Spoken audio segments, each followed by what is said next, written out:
Bonjour, bonsoir, bonne nuit.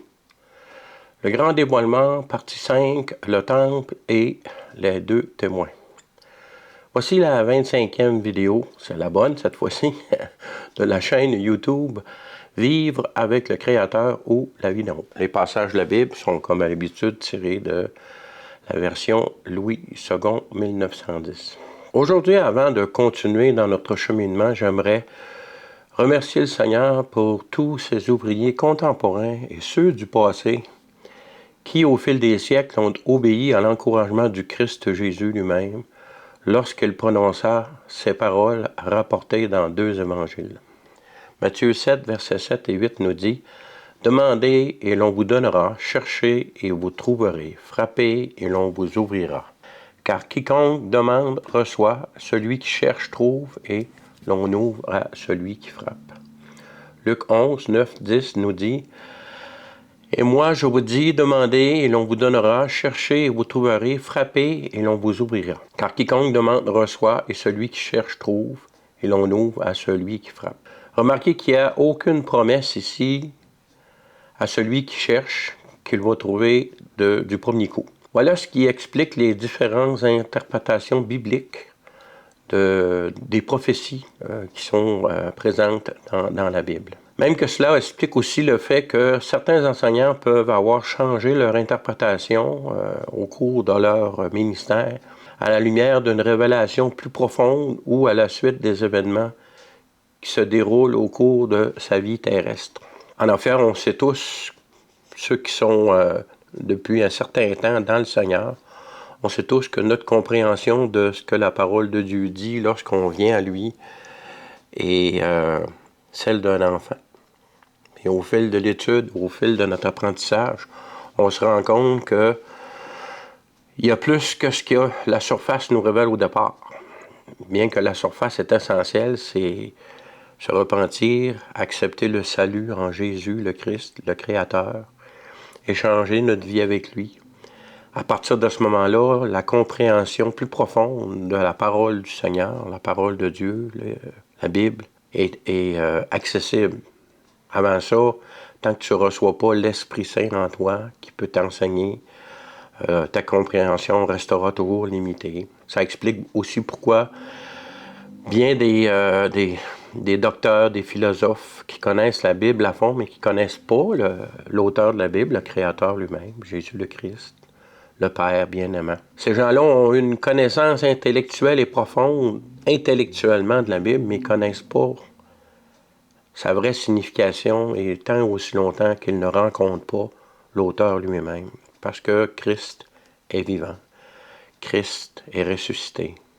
Et nous sommes les enfants du Père par son action et par la réception de l'Esprit de Christ, l'Esprit du Père en nous, l'Esprit Saint. La parole inspirée du Créateur est consignée dans la Bible, c'est la vérité. Et toute recherche en aide de sa compréhension doit toujours être ajustée à celle-ci au fil de l'amélioration de la qualité de la révélation et à l'ajout de connaissances qui, comme promis dans le livre de Daniel, doit arriver au temps de la fin dans lequel, je crois, nous sommes. Daniel 12, au verset 4, il est écrit « Toi, Daniel, tiens secrète ces paroles et scelle le livre jusqu'au temps de la fin. Plusieurs alors le liront et la connaissance augmentera. » On ne peut pas nier qu'en ce moment, la connaissance de la parole de Dieu s'approfondit d'une façon telle qu'il n'est jamais arrivé depuis le début de la création de l'Église il y a 2000 ans. Et si on regarde surtout les passages de l'Apocalypse, dans le chapitre 1, verset 1, qui dit « Révélation de Jésus-Christ que Dieu lui a donné pour montrer à ses serviteurs les choses qui doivent arriver bientôt et qu'il a fait connaître par l'envoi de son ange à son serviteur Jean. » Le mot « bientôt » ici, c'est pas le mot qui veut dire que ça va arriver demain ou après-demain. Mais le mot c'est takei, le mot grec takei, d'où nous vient, nous, en français, le mot tachymètre, qui veut dire que lorsque ces choses vont arriver, les révolutions par minute, les RPM, le tachymètre sert à mesurer ça, les révolutions par minute d'un moteur.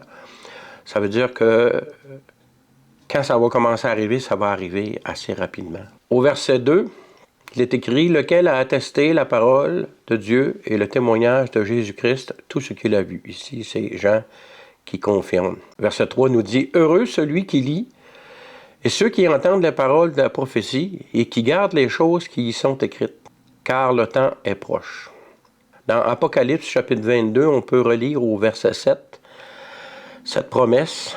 « Et voici, je viens bientôt. » Encore le même mot ici. Pas tout à fait, c'est taku ou taki, qui a la même racine dans le fond que taki, d'où on tire le mot tachomètre. Donc, verset 7, je recommence. « Et voici, je viens bientôt. Heureux celui qui garde les paroles de la prophétie de ce livre. » Donc, importance du livre de l'Apocalypse. Au même chapitre, au verset 18, on peut lire « Je le déclare à quiconque entend les paroles de la prophétie de ce livre. Si quelqu'un y ajoute quelque chose, Dieu le frappera des fléaux décrits dans ce livre. Et si quelqu'un retranche quelque chose des paroles du livre de cette prophétie, Dieu retranchera sa part de l'arbre de la vie et de la ville sainte décrit dans ce livre. Celui qui atteste ces choses dit « Oui, je viens bientôt », encore le mot « taku » ou « taki ».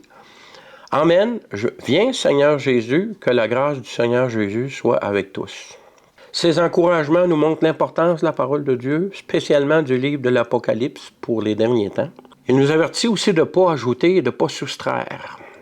Donc, il faut bien comprendre que dans notre processus de compréhension de ce livre, on regarde ce qui nous entoure pour voir où est-ce qu'on est rendu. On regarde à la signification des certains symboles qui sont donnés dans d'autres livres, comme le livre de Daniel, entre autres, en ce qui concerne les symboles utilisés.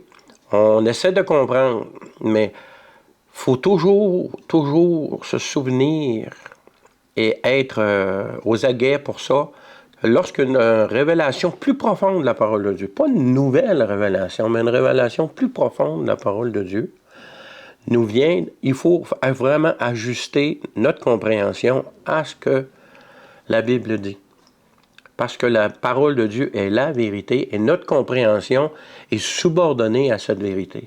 Il ne faut pas rajouter, il ne faut pas additionner. Dans notre effort de comprendre, on peut mettre des éléments qui viennent de l'extérieur, mais ces éléments-là seront et sont toujours soumis à ce que la parole de Dieu dit. Voilà pourquoi je veux exprimer toute ma reconnaissance et mon respect au Seigneur en premier et ensuite à tous les enseignants qui m'aident aujourd'hui et me permettent d'oser me lancer dans cette aventure de ce guide de prise en main rapide. Je prie que jamais nous oublions que tous les enfants de Dieu travaillent en équipe au service de notre Sauveur, le Christ Jésus, et de son Père qui est devenu le nôtre, et que chacun de nous, avec nos visions différentes de la situation, dues à notre perception unique, parce que nous sommes tous uniques de celle-ci, contribueront à l'édification et au perfectionnement de tous les saints. Soyons tous bénis par le seul Dieu vivant, l'Éternel, 3 fois saint, et par Jésus le Christ, son Fils unique. Cela dit, je vous présente le tableau récapitulatif de la vidéo numéro 24 sur les trompettes. Ces tableaux sont sur le format Excel. Et si vous le désirez, à la fin de cette aventure, à ceux qui le demanderont, je pourrai vous envoyer par courriel le document Excel lui-même. À la fin seulement, car je complète ce document au fur et à mesure que je chemine et que je prépare ces vidéos. En ayant la formule Excel en main, à la fin, vous pourrez ainsi vous-même le mettre à jour par la suite, selon votre cheminement personnel dans l'étude de la révélation vivante de ce livre, fascinant qu'est l'Apocalypse. Souvenons-nous de la promesse de « Heureux celui qui garde » et les paroles de ce livre et qui les retient. Jusqu'à maintenant, nous l'avons eu facile. Les chapitres 6 à 10 sont en ordre chronologique et ponctués de 2 intermèdes assez faciles à interpréter. À partir du chapitre 11, cela se complique et est, en ce qui me concerne, un beau défi à relever. Voilà ce qui explique mes informations et ma prière du début de cette vidéo.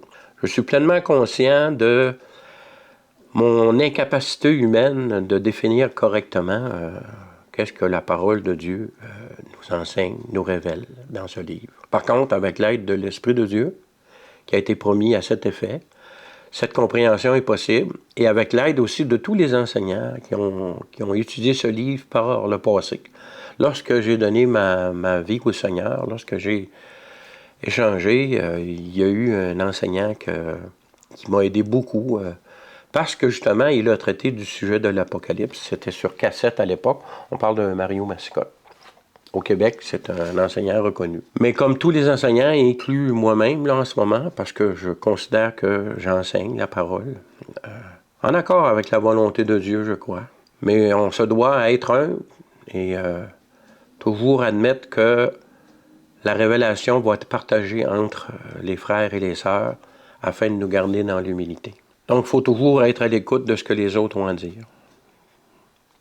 C'est une tendance, c'est une attaque de l'ennemi constante envers tous les enseignants de la parole de Dieu. Je crois que parce que Dieu te révèle des choses, que ta façon de voir est la seule bonne. Alors que il y a des choses qui sont non négociables. Entre autres, l'enlèvement avant les tribulations, c'est l'enseignement qui ressort de toute la parole de Dieu. Alors, ceux qui enseignent autre chose, ils ne sont pas dans la volonté de Dieu, ça c'est clair. Par contre, en ce qui concerne des interprétations secondaires qui peuvent fluctuer avec notre compréhension des événements autour, il faut être indulgent. Il faut comprendre que chacun essaye de faire sa part, mais il faut avoir l'humilité que lorsque les événements changent, qu'on s'est trompé lorsque c'est le cas. Les chapitres 11 à 15 sont en fait des détails des événements qui se déroulent en séquence ou simultanément. Et c'est l'édification de lequel est séquentielle et de lequel est simultané et avec quel autre qui constitue le défi à relever. Ensuite, le déroulement chronologique reprend pour le chapitre 16 qui est suivi par d'autres détails. Aujourd'hui, nous sommes au chapitre 11 qui en fait commence avec les 2 derniers versets du chapitre 10. Vous savez que les chapitres ont été déterminés par l'Église. L'Église de Christ. On ne parle pas d'aucune dénomination, ici on parle de l'Église.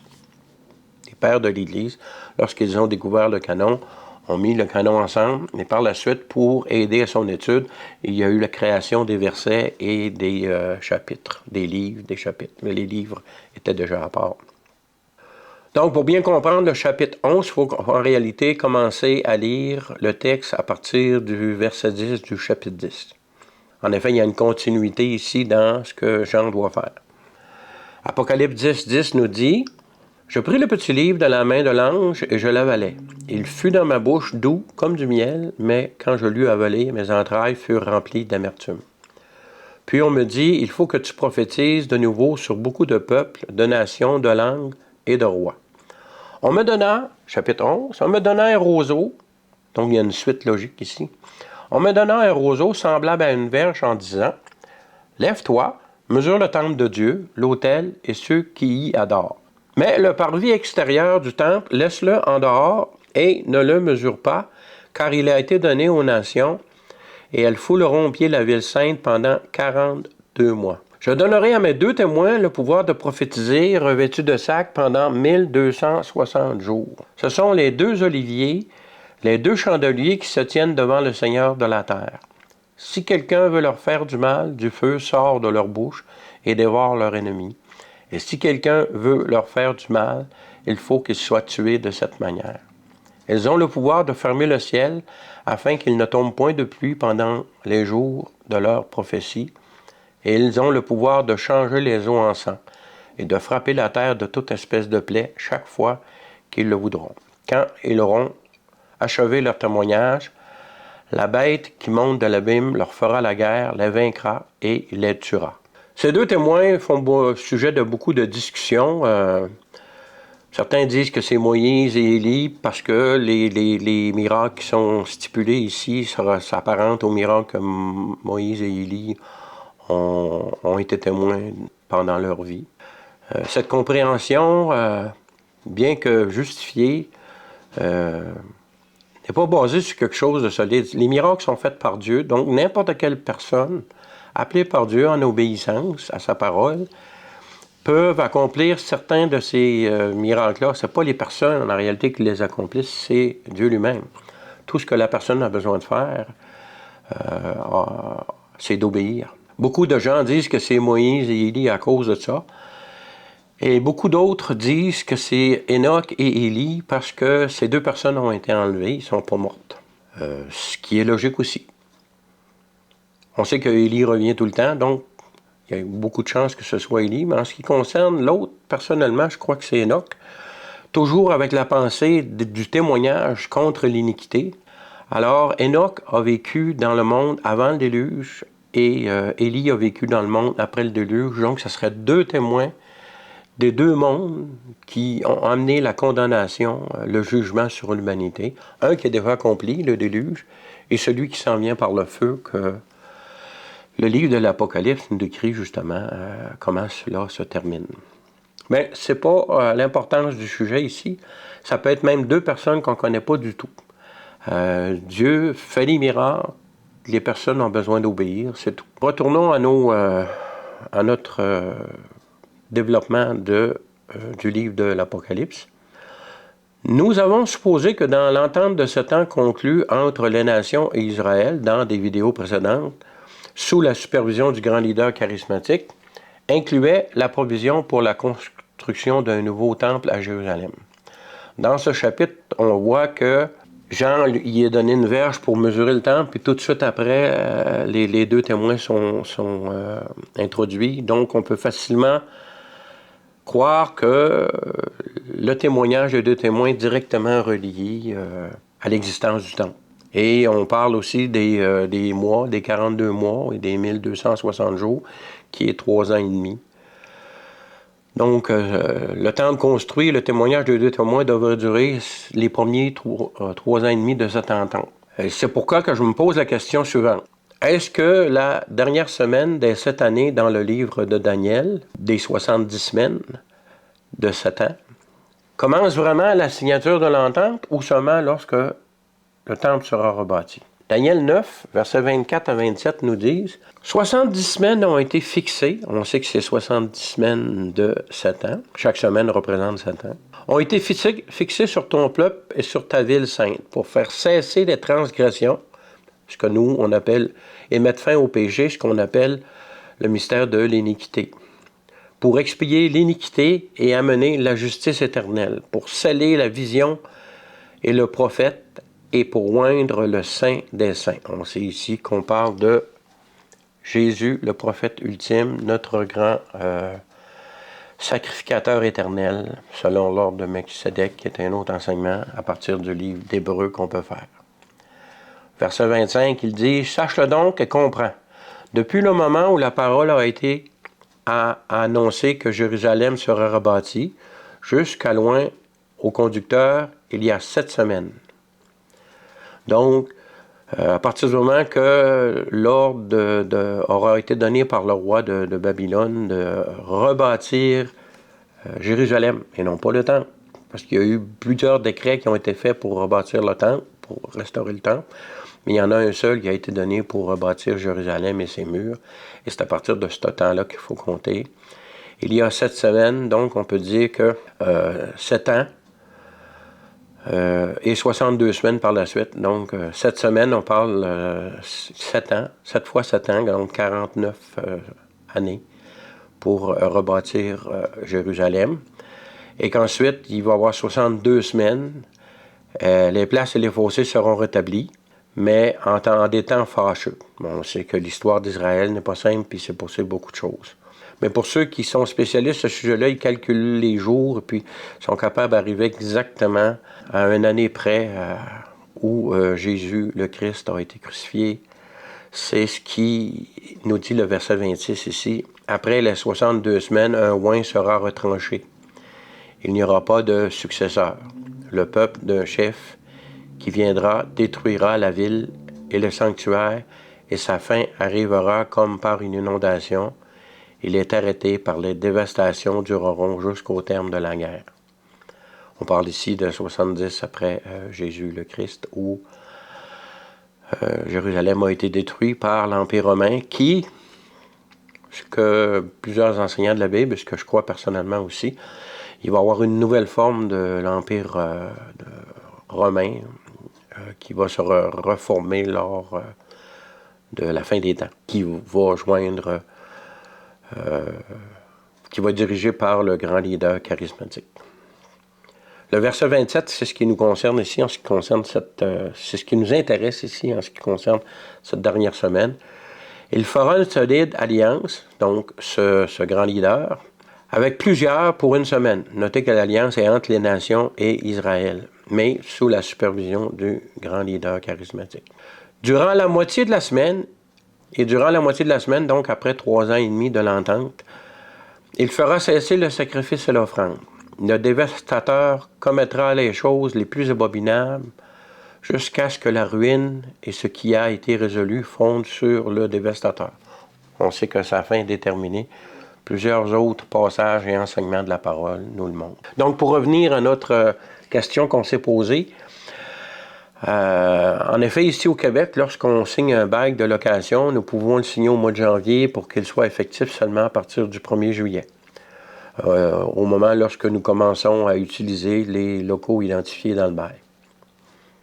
Connaissant l'habileté hébraïque dans le domaine commercial, cela ne sera pas surprenant que lorsque cette entente soit signée, ce soit aussi le cas pour cette entente que les 7 ans commencent seulement lorsque le temple sera en fonction. Très, très logique. Je me pose ici la question parce qu'il a été donné à Jean une verge pour mesurer le temple, l'autel et ceux qui y adorent, comme on l'a vu précédemment, et non le parvis livré aux nations pour une période de 42 mois, ce que j'ai déjà mentionné. On sait que 42 mois, et que du même souffle, les 2 témoins sont envoyés pour témoigner pour 1260 jours. 42 mois multipliés par 30 donne, parce qu'on sait que les mois bibliques sont de 30 jours, comme les années sont de 360 jours.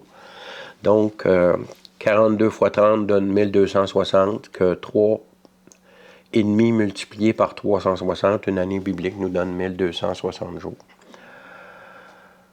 Donc, on peut vraiment en conclure que lorsque le temple se rentrera en fonction, les 2 témoins rentreront en fonction, et alors les 7 dernières années prophétisées par le prophète Daniel dans son livre, la dernière année des 70 ans de la nation d'Israël, les dernières 7 années, donc la dernière semaine de 7 ans commencera. Hébreux 10, verset 1 et versets 14 à 18 nous disent, le verset 1, « En effet, la loi possède un nombre des biens à venir, et non l'exacte représentation des choses, ne peut jamais, par les mêmes sacrifices qu'on offre perpétuellement chaque année, amener les assistants à la perfection. » Ce que ce verset stipule clairement, c'est que les sacrifices ne pouvaient pas accomplir le sacrifice ultime qui mettrait fin au péché et aux transgressions. Il fallait qu'il soit répété à tous les ans. Mais par contre, que les procédures et les processus impliqués dans ce système-là reflétaient des choses à venir qui sont éternelles. Donc, souvenons-nous que lorsque Moïse a construit le premier temple, qui était la tente d'assignation, qui se promenait avec, ça a été fait sur l'image de ce qui se trouve vraiment dans les cieux. Au verset 14, il est écrit, « Car par une seule offrande, il a amené à la perfection pour toujours ceux qui sont sanctifiés. » C'est ce que le Saint-Esprit nous atteste aussi, car après avoir dit, « Voici l'alliance que je ferai avec eux, après ce jour-là, dit le Seigneur, je mettrai mes lois dans leur cœur et je les écrirai dans leur esprit. » Il ajoute, « Et je ne me souviendrai plus de leurs péchés ni de leur iniquité. » Or là où il y a le pardon du péché, il n'y a plus d'offrande pour le péché. On voit ici essentiellement le message que les 2 témoins vont donner. On dit, vous avez recommencé aux Hébreux, puis à la terre entière, vous avez recommencé ces sacrifices-là, mais c'est inutile parce que Christ Jésus a accompli et il est le sacrifice ultime. Nous pouvons aussi lire au chapitre 11, verset 7 de l'Apocalypse, qui dit « Quand ils auront achevé leur témoignage, la bête qui monte de l'abîme leur fera la guerre, les vaincra et les tuera. » Dans le livre de Daniel, au chapitre 12, nous pouvons lire au verset 5, « Et moi, Daniel, je regardais, voici 2 autres hommes se tenaient debout, l'un en deçà du bord du fleuve et l'autre au-delà du bord du fleuve. L'un d'eux dit à l'homme vêtu de lin qui se tenait au-dessus des eaux du fleuve, « Quand sera la fin de ces prodiges? » Et j'entendis l'homme vêtu de lin qui se tenait au-dessus des eaux du fleuve, il leva vers le ciel sa main droite et sa main gauche, et il jura par celui qui vit éternellement, que ce sera dans un temps des temps, la moitié d'un temps, et que toutes ces choses finiront quand la force du peuple saint sera entièrement brisée. Donc, ce que nous avons lu en ce qui concerne le temple, les deux témoins nous donnent 3 ans et demi, donc 1260 jours. Ici, Daniel nous dit que la force du peuple saint sera entièrement brisée. On sait que le peuple saint, en ce qui concerne Daniel, c'est le peuple d'Israël. On sait que dans l'Apocalypse, il est ajouté les 144 000 témoins de Jésus qui sont très, très similaires en nature à ce qu'est l'Église de Christ, son corps. Et tous les gens qui vont accepter leur témoignage et qui vont devenir témoins de Jésus, le Christ aussi. Daniel 12 nous dit qu'après un temps, des temps et la moitié d'un temps, donc un temps c'est 1 an, des temps c'est 2 ans, et la moitié on parle de 3 ans et demi. Encore là, on parle de 1260 jours. On parle essentiellement ici des 3 premières années et demie de l'entente de 7 ans, qui, selon ce qu'on vient d'admettre, est fort possible que ça arrive à partir du moment où le temple recommencera à refaire les sacrifices.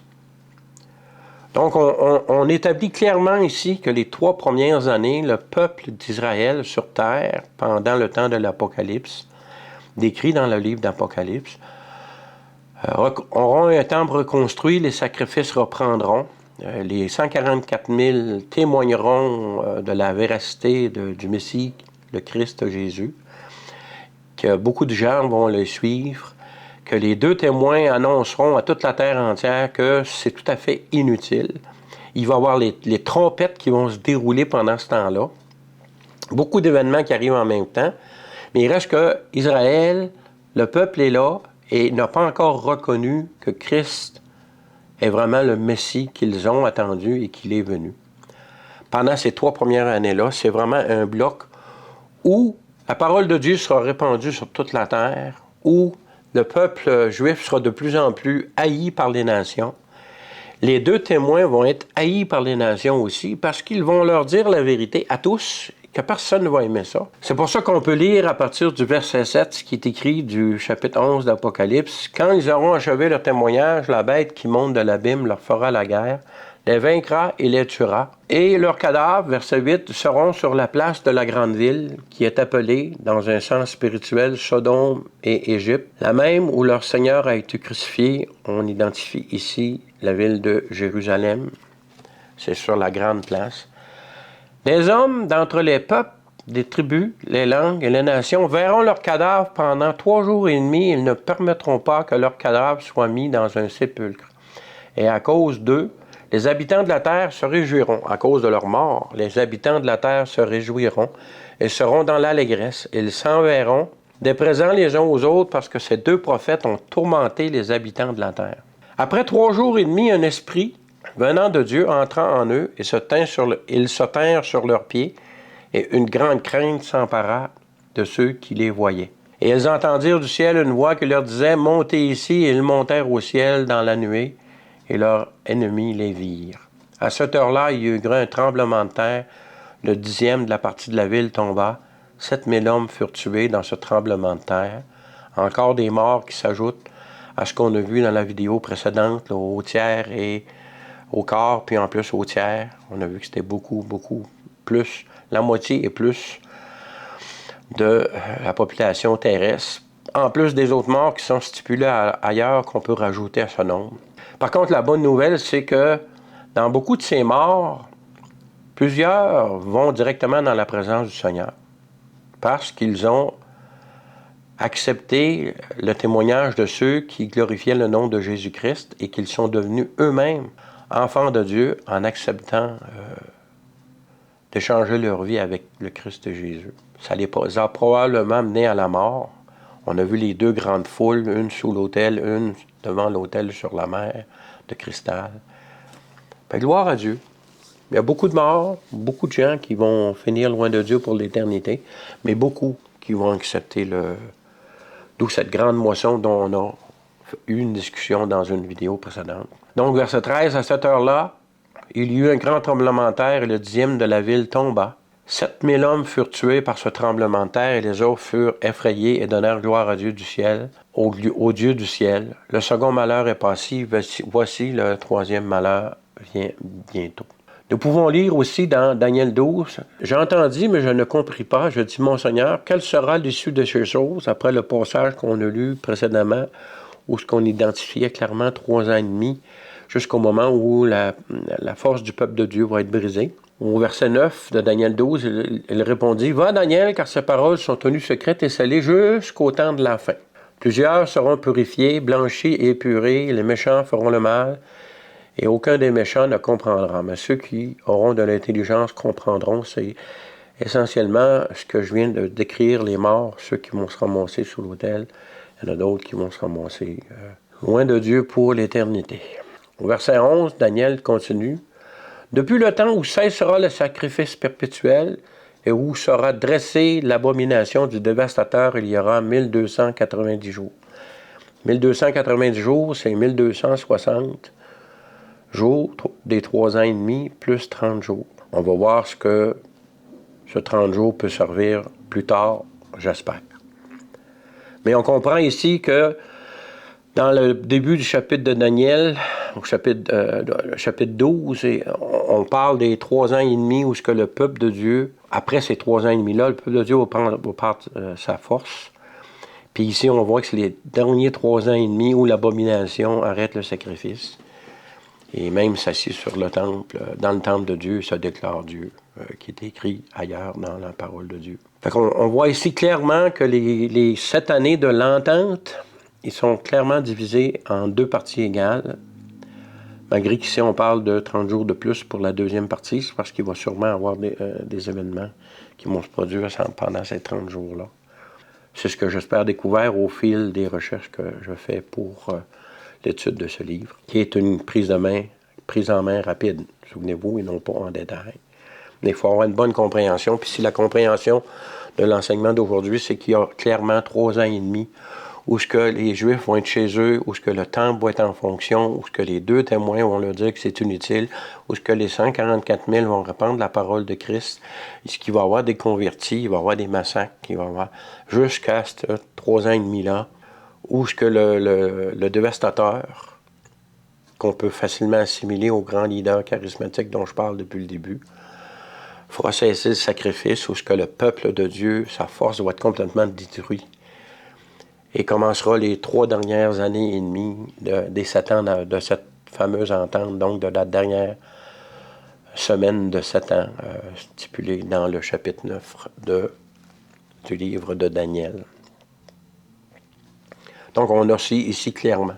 Continuons au verset 12 de Daniel, chapitre 12. « Heureux celui qui attendra et qui arrivera jusqu'à 1335 jours. » 1335 jours, c'est 1290 jours plus 45. Donc, on a le 3 ans et demi de 1260 jours plus 30 jours. Il se produit quelque chose. 45 jours après cet événement-là, c'est là que, d'après moi, je crois que Christ va vraiment revenir et va détruire toute l'armée du grand leader charismatique qui est le dévastateur, le grand dévastateur. Le chapitre se conclut au verset 13 qui dit « Et toi, marche vers ta fin, tu te reposeras et tu seras debout pour ton héritage à la fin des jours. » C'est important ici, on va voir ça plus tard, dans les chapitres ultérieurs qu'on va étudier dans le futur, dans les semaines qui viennent, qu'il est promis à Daniel ici qu'il sera debout pour son héritage à la fin des jours. À la fin des jours. C'est important ici. On va voir en détail. Donc, le chapitre 12 de Daniel est clair. Encore là, il y a une période de 3 ans et demi où la force du peuple saint sera entièrement brisée à la fin de cette période-là. Et cette période suivra une période un peu plus longue que 3 ans, 30 jours plus 45 jours et demi, où le grand leader charismatique, non, le grand leader, c'est juste 1290 jours, donc 3 ans et demi plus 30 jours, où le grand leader charismatique régnera jusqu'au moment où sa ruine arrivera, tel que l'affirme Daniel 9, donc à 1290 jours, ou 1335 jours.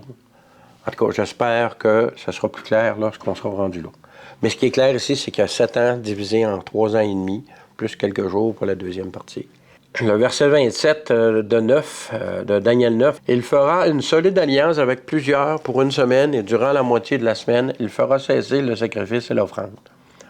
Le dévastateur commettra les choses les plus abominables jusqu'à ce que la ruine et ce qui a été résolu fondent sur ce dévastateur, sur le dévastateur. » L'étude des chapitres suivants du livre de l'Apocalypse nous donnera plus de détails à ce sujet. Nous terminerons aujourd'hui par la fin du chapitre 11 où nous trouvons les versets suivants. Donc, c'est la 7e trompette. Verset 15 qui dit « Le 7e ange sonna de la trompette, et il y eut dans le ciel de fortes voix qui disaient « Le royaume du monde est remis à notre Seigneur et à son Christ, et il régnera au siècle des siècles. » Parole claire ici qu'après ces 3 ans et demi, le royaume de Dieu est remis à Christ.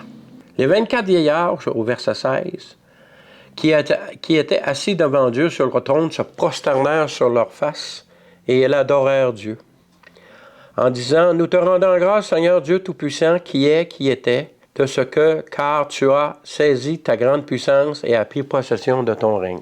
Les nations se sont irritées et ta colère est venue. Et le temps est venu de juger les morts, de récompenser tes serviteurs, les prophètes, les saints et ceux qui craignent ton nom, les petits et les grands, et de détruire ceux qui détruisent la terre. » Un clin d'œil ici aux environnementalistes, ici, c'est que ceux qui détruisent la terre, c'est Dieu qui va les détruire. Verset 19, qui finit le chapitre, nous dit « Et le temple de Dieu dans le ciel fut ouvert, et l'arche de son alliance apparut dans son temple. Il y a eu des éclairs, des voix, des tonnerres, un tremblement de terre, une forte grêle. » Ici, on sait que Moïse a bâti l'arche selon ce qu'il avait vu dans le ciel. Si on prend les descriptions de cette arche, si elle est amenée en avant, cette arche, à la fin de ce chapitre-là, c'est parce que c'est le trône où Dieu se manifeste. Donc, c'est le trône de Dieu. C'est ce qu'ils disent en anglais « the mercy seat » ou le siège de la miséricorde, ce qu'on appelle en français, dans l'ancien temps, c'est de même, ça s'appelait en français, le propitiatoire. Les Français ont le don de traduire les mots de telle sorte que ce soit des mots qui sont plus ou moins compréhensibles, alors qu'en anglais, ils traduisent souvent par mercy seat ou siège de la miséricorde, ce qui est beaucoup plus clair. Si on regarde aux explications données dans Deutéronome et à Moïse pour la construction de cette arche, la plupart des représentations de cette arche nous donnent une boîte carrée avec un couvercle, puis 2 anges qui sont prosternés sur le couvercle, dont les ailes se touchent. Et puis j'ai lu, moi, en détail la description, et puis si on lit la description, c'est vraiment ce qui nous vient dans l'esprit comme image. Or, je ne sais pas si vous connaissez la vie de Ron Wyatt. Je crois personnellement que cet homme a été utilisé par Dieu pour découvrir plein de choses intéressantes qui, de plus en plus de nos jours, sont confirmées par d'autres enseignants, d'autres personnes qui vont sur le terrain et qui confirment ce que ce monsieur Wyatt a trouvé. Ce monsieur Wyatt n'est pas beaucoup respecté dans les milieux chrétiens à cause de sorte d'assemblée qu'il fréquentait, et aussi parce que c'est le genre c'est une personne autodidacte. Donc, c'est un archéologue, mais autodidacte. Il n'y a pas nécessairement des grands degrés reconnus par les grandes universités. Mais quand Dieu veut utiliser quelqu'un, la formation la plus importante qu'on peut recevoir, c'est la formation que Dieu donne à la personne elle-même dont il a besoin. Moïse n'a pas suivi de cours dans la grande université. Oui, il a été élevé dans toute la sagesse et la connaissance des Égyptiens parce qu'il était traité comme un fils de Pharaon. Mais Paul aussi était très érudit dans les enseignements bibliques hébraïques parce qu'il était sous la charge de Gamaliel, un érudit pharisien. Mais il reste que Dieu peut utiliser n'importe qui. Lorsque vous regardez l'histoire de M. Wyatt, je vous encourage à regarder ça sur Internet, c'est très intéressant. Il a trouvé le vrai passage, selon moi, toujours selon moi, mais le vrai chemin des Israélites de l'Égypte au mont Sinaï. Il a découvert l'arche de l'Alliance, l'arche de Noé, Sodome et Gomorrhe. Alors, plein de choses. Je vais vous montrer une image aussi de ce que lui a donné comme image de la représentation de l'arche qu'il aurait vue. Je crois personnellement que ce n'est pas un menteur.